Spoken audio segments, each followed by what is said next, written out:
Okay, guys, welcome back.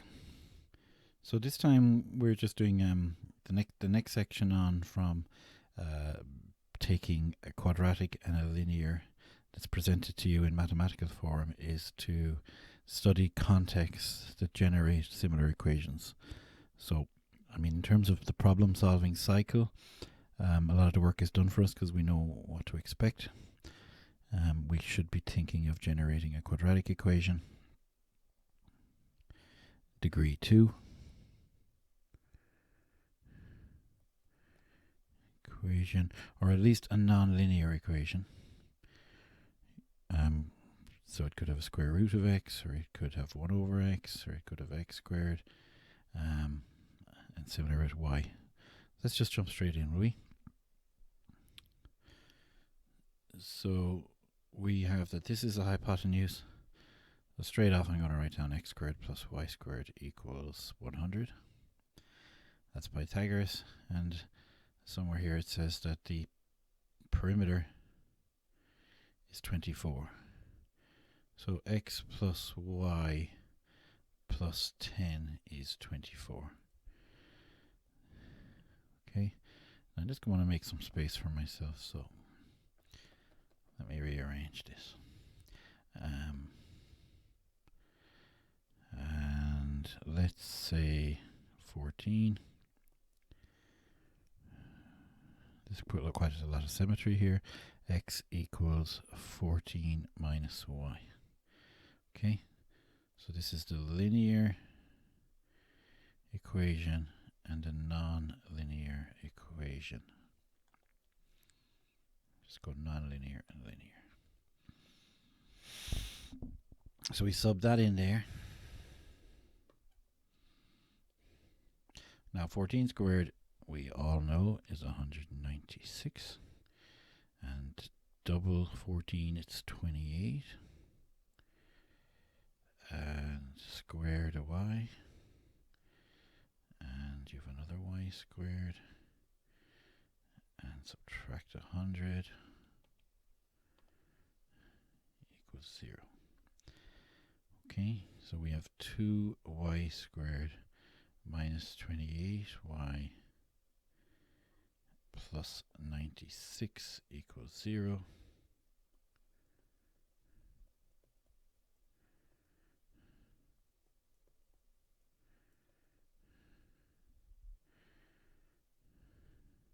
Two numbers add to 14 and multiply to 48, 6 and 8.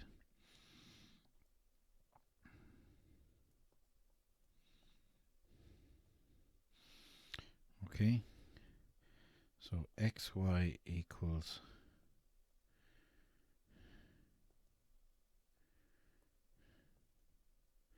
14 take 8 is 6.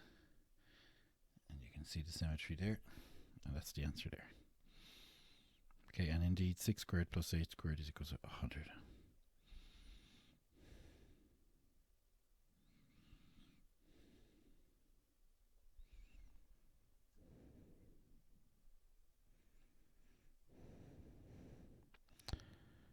So the path of the satellite is obviously unaffected by gravity. It's a straight line. Or if it were affected, the boosters on the satellite are cancelling it out. A comet is discovered moving in this circular path.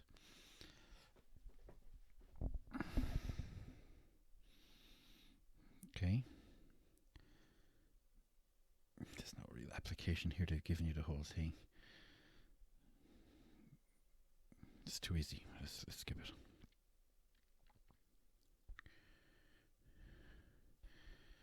Okay.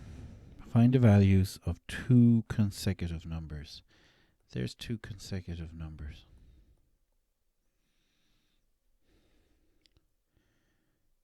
The sum of the squares of which equals 61. So x squared plus x plus 1 squared equals 61.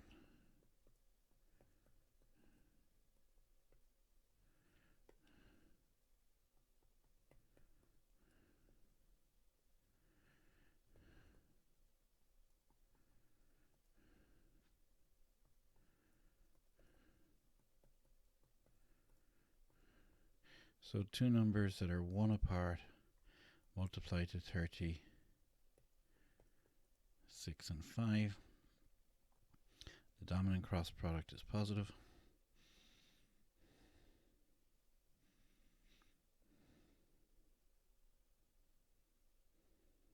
Now it didn't say, normally often when we think numbers we think positive numbers, but it didn't say. So we'll allow both.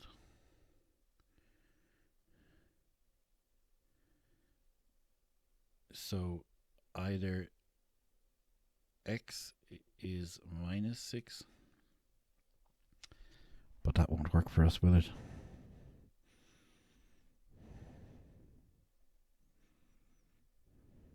Or will it? 6 squared plus 7 squared. It's not 61. Okay, let's go with 5 squared plus 6 squared.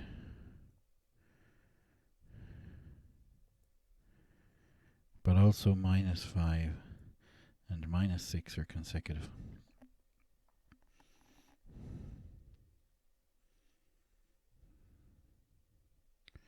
So the values are minus 6 and minus 5 or 5 and 6.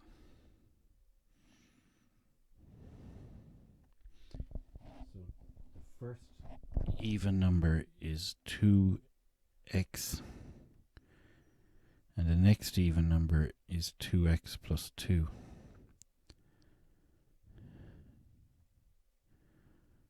And their squares are 52.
Now, remember, if x was 2, we'd be talking about 4 and 6 because of this. And 4 squared plus 6 squared is equal to 52. Okay, but you could also be talking, no, it's even numbers. Are negative numbers even? They are. So you could also be talking about minus 6 and minus 4. Now the textbook may leave that out in the solutions. It really depends on how you like to interpret it.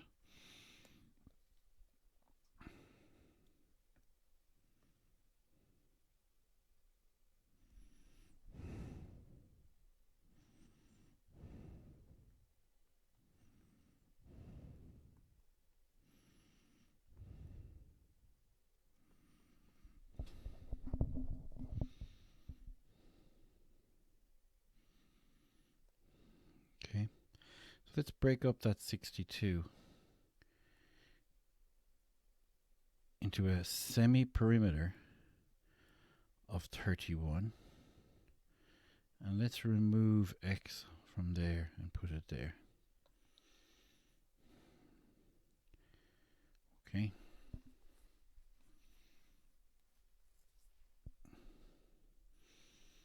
Now that was crafty. Okay, so you want to work with a semi-perimeter. Half of 62 is 31. And then these are not independent. You can introduce one variable to just talk about how you break up the 31 meters for the semi-perimeter. If we multiply them together, we get 198. So 31x minus x squared equals 198.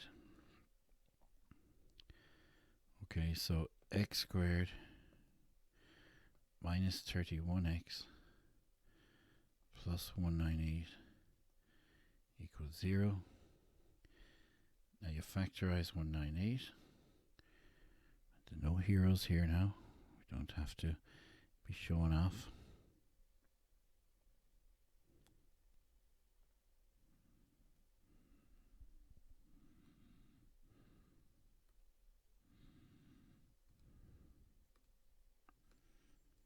Come on.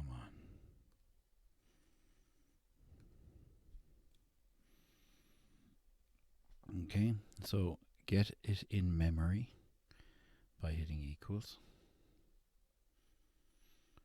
Now factorize it.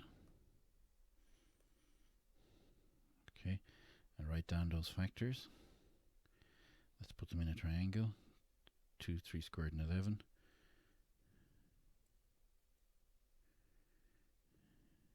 Now here's come some of my kind of theory on factorizing. The 9 is ring fenced because this is not a multiple of 3.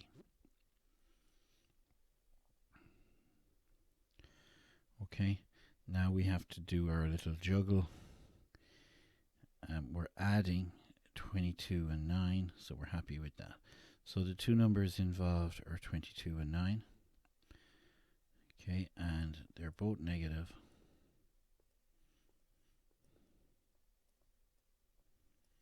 So we got through this okay. Used the technology to help us along the way. And now the chances are these are really both the same solution. Okay, because basically if this here is 22, you see, if this is 22, then 31 take 22 is 9. So it's a 9 by 22. There's no other solutions. Okay. I mean, technically speaking, but not mathematically. The maths is trying to say that's one solution and this is the other solution. But for all intents and purposes, the farmer or whoever is putting a fence around their garden or whatever has planned already what the aspect ratio is, where the long side is, and so on. So enough on that. 22 and 9 are the sides of the fence. You do want to. Oh, they asked 2 questions, so let's answer them. Find 2 equations linking the length and width of the rectangle. Oh, they could have gone for x plus y equals 31 and xy equals 198, but I swapped out the y nice and early. Solve the equation, finding the dimensions done.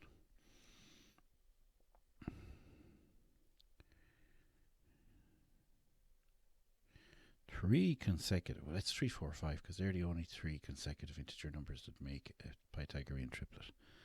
Find the length of the perimeter. But do we want to prove this mathematically? So my numbers, let me use n, n plus 1, and n plus 2. This is the hypotenuse. Okay?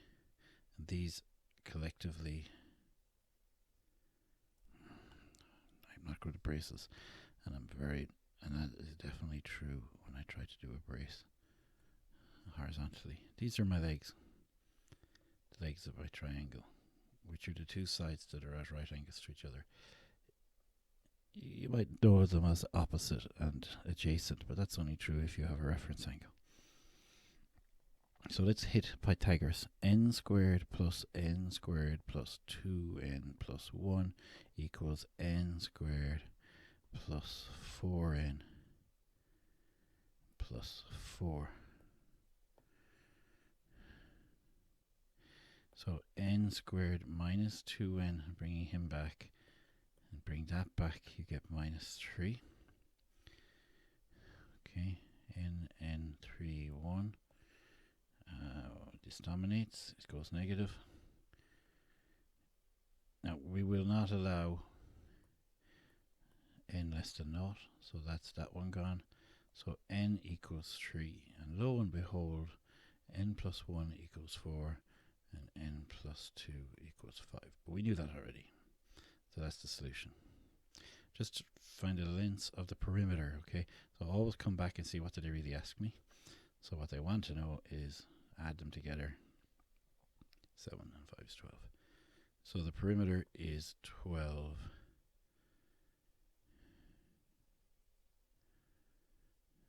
And there's units of u, units.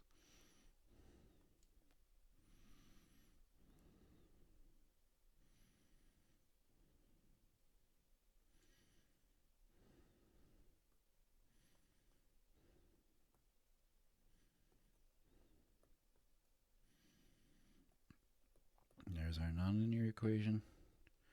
Find 2 times at which the car passes a point 25 meters away. Well, s equals 25.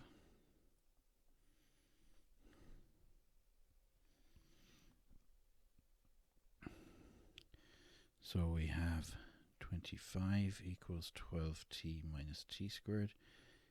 T squared minus 12t plus 25 equals 0.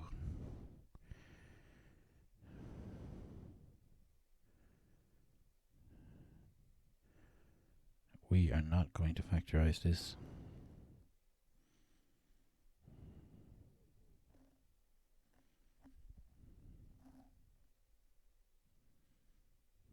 Yeah, and it says here correct to 2 decimal places.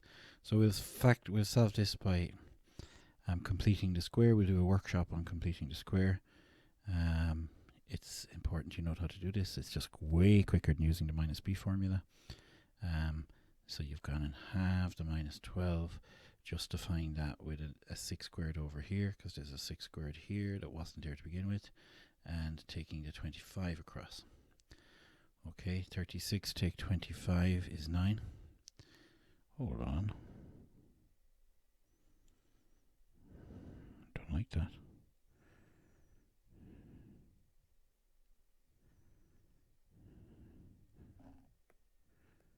It's not. It's 11, isn't it? It's 11, because I knew it wasn't going to be 9. That would have meant I could have factorized. Okay, that was a red flag. But it was only a red flag on top of a red flag, because I'd made 2 mistakes. One mistake and then a conceptual mistake on top of it. But it's okay, all is fine. Okay, so we've got it equals 11. These are the bumps along the road, and I'm not taking them out. These are the most important part of maths. Because if I make the odd mistake, I'm just going to hazard a guess and think that you might too. And then you need to know how to deal with that.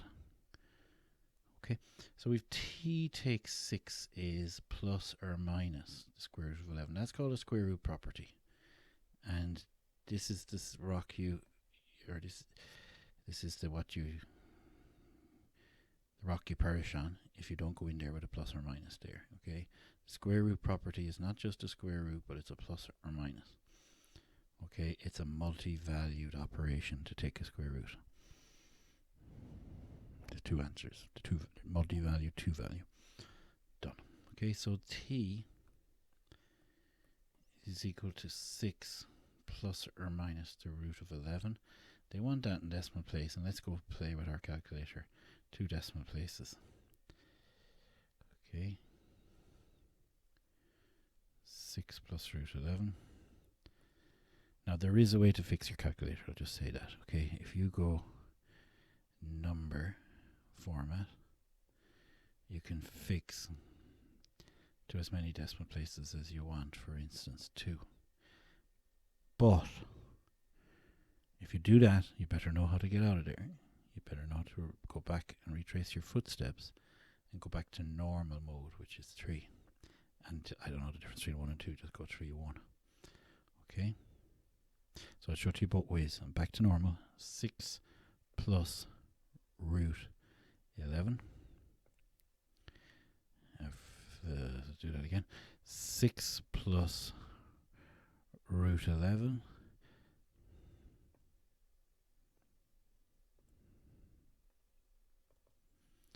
And shift equals brings you straight to the approximation.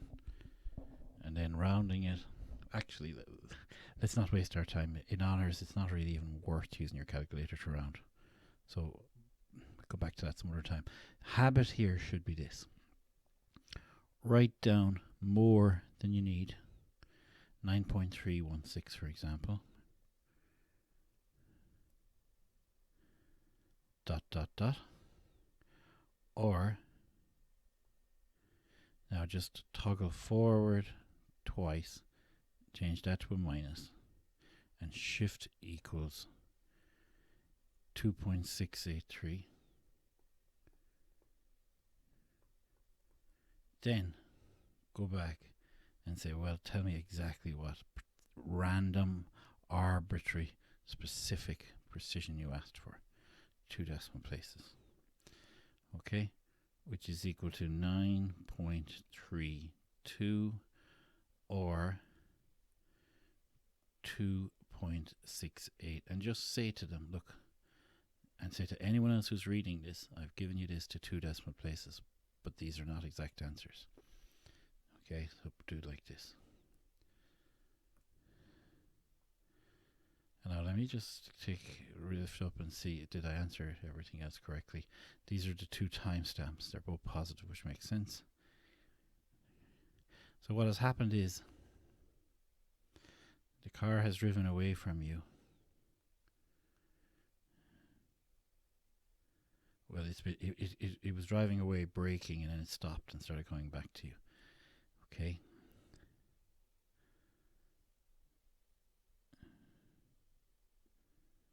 So after 2.68 seconds, it was 25 meters away from you and traveling away from you.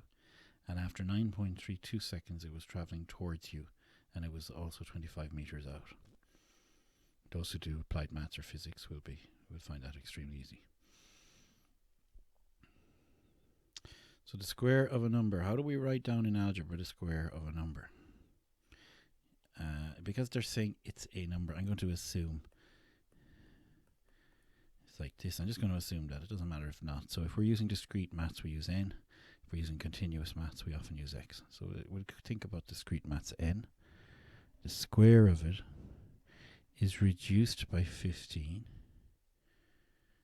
The resulting value, which I'm looking at here, is twice the original number. Find the numbers.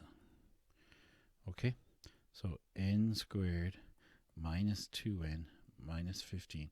If you haven't watched my workshop on solving quadratics, mixed up quadratics, then do so, because we know now we need two numbers that are 2 apart, 5 and 3,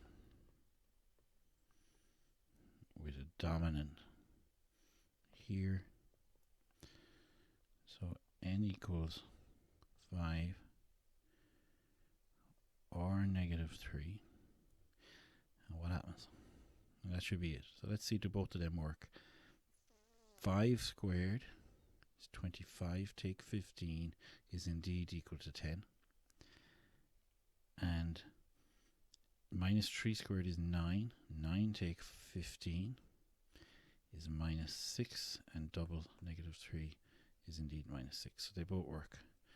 So n equals minus 3 or 5. So just notice that extra layer of checking and verifying and so on before you confirm your answer.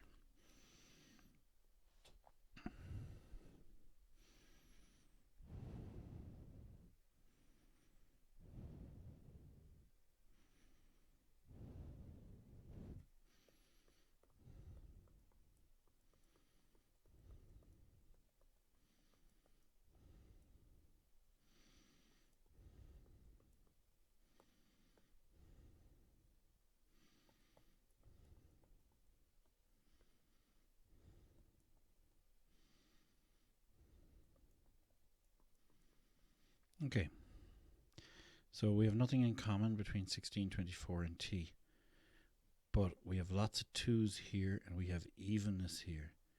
Indeed, we have a multiple of 4 here and a multiple of 4 here. So parity principles guarantee us that this is correct. And with nothing we can do with that, and they're both negative.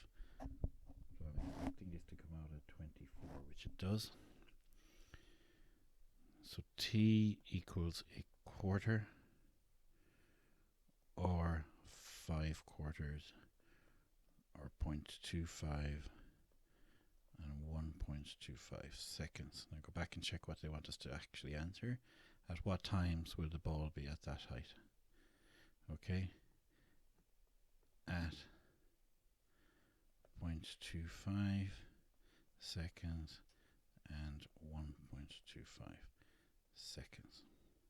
There's a gap between the 1.25 and the S.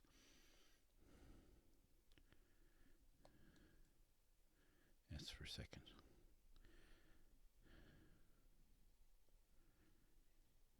One side of it right, I could try and get this 4. Oh, the originality here now is going to drive us nuts. It's going to be 3, 4, 5. I'm afraid. Maybe. Oh no. Okay, I've got some nice things to show you on Pythagorean triplets. It's 4 longer than the other side. The hypotenuse is 20. So let's just go with n and n plus 4. Find the shortest side. Find n. So it's nice to just put in a circle what is going to be your solution based on this question. Okay, it keeps you grounded and makes sure you don't answer the wrong question.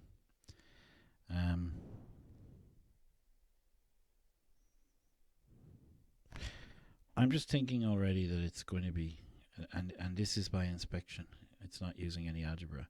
It's going to be 4 times this.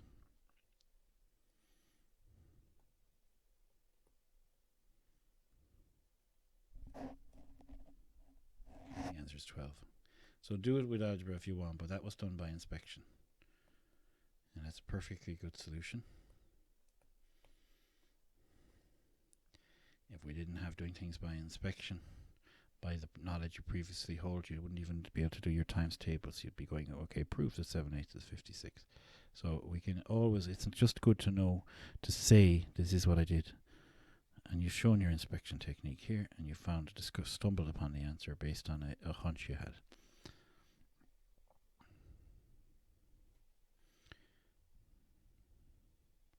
So what are 2 consecutive odd numbers? N? No, you see, it's not. It's 2n plus 1. Now you could go 2n minus 1, but I prefer plus 1. Is an odd number. And what's the next odd number? 2n. Let me just change my mind on that. I could go 2n plus 3, but you know what? 2n minus 1 and 2n plus 1 is maybe a better place to start here. These are 2 consecutive odd numbers. Okay, the oddness is built into them. The product of 2 consecutive odd numbers is 1 less than 4 times their sum. Oh my god. Okay, so the product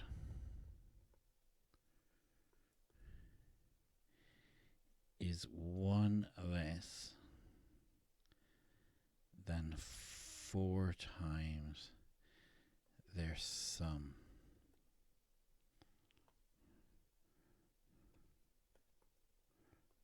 Okay, so there's just a little packet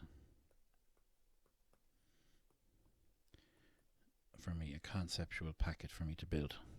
So we have the difference of 2 squares is 4 times their sum. I need an extra bracket there. Okay.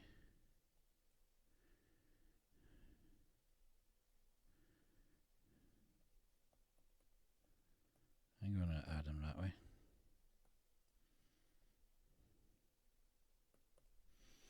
Okay, so this is 2n squared minus 1, using the difference of 2 squares.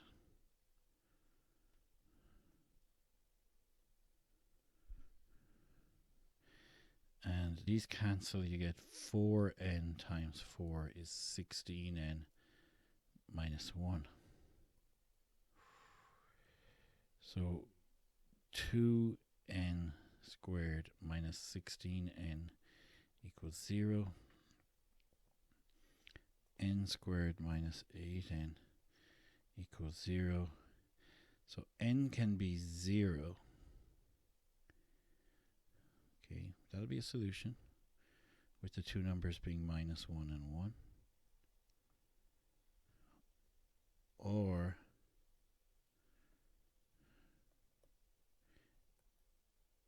n can be 8. Okay, now if n is 8, double n take 1 is 15 and 17. So our candidates are 15 and 17 or minus 1 and 1. Now we'll do some checking. What's 15 by 17? It's 1 less than 16 squared, and 16 squared is 256, so it's 255. Okay, equals 15 and 17 is 32. 432, so I'm in trouble here. The product of two odd numbers is 1 less than 4 times their sum. Or maybe not. 4 times 32.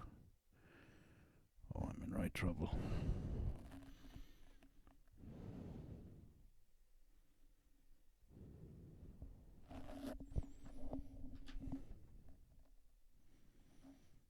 That should have been 4n squared, shouldn't it? Okay, we've discovered a problem. Should I? Have I? I think so. That should have been 4n squared take 1. Let's wipe it here.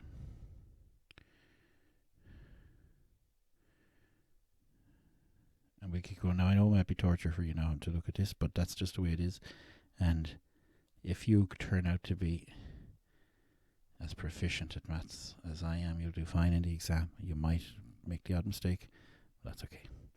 4n squared, as long as you can find it and smell a rat, minus 1 squared is equal to, that's 4n and 8n. Take 1.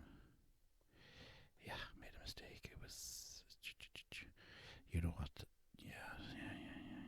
4n squared.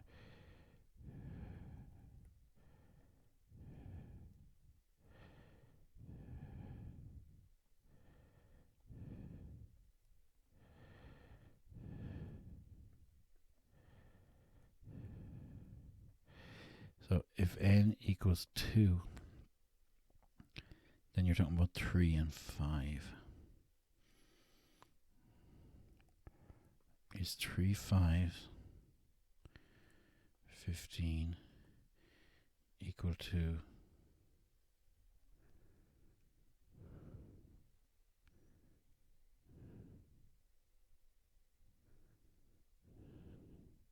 3 and 5 is 8. All lads, 41, 31, don't like this at all. Product of two consecutive odd numbers.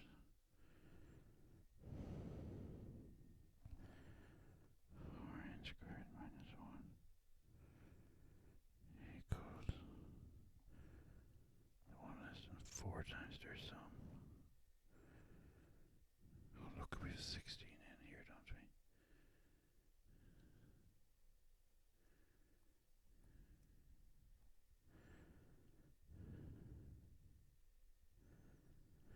we? N is 4.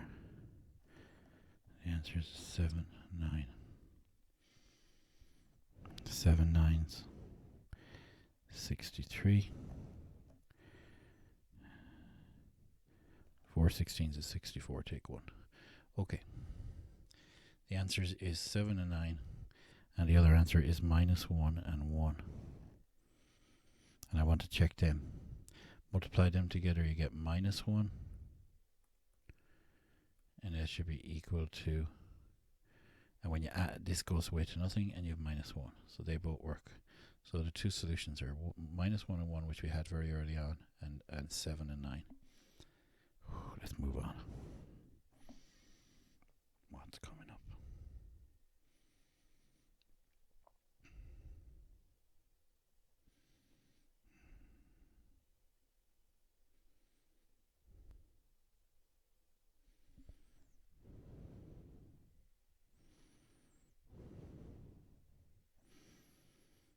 Okay, I'm going to publish this, and we'll come back to the rest of it later.